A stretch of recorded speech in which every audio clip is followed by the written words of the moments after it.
ईद उल फित्र की तातीलात का ऐलान। इस साल ईद उल फित्र पर कितनी छुट्टियां होंगी? 29 रोजे होने पर 4 दिन और 30 रोज होने पर 6 दिन की छुट्टियां होने का इम्कान।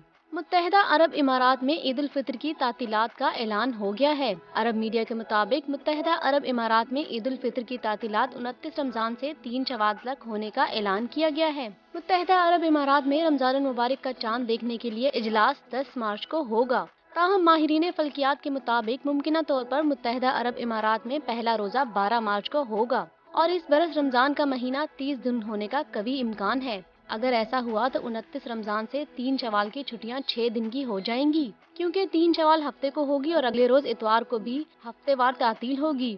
और अगर रमजान 29 दिन का हुआ तो ये छुट्टियां 4 दिन की होंगी, जिसका इम्कान बहुत कम है।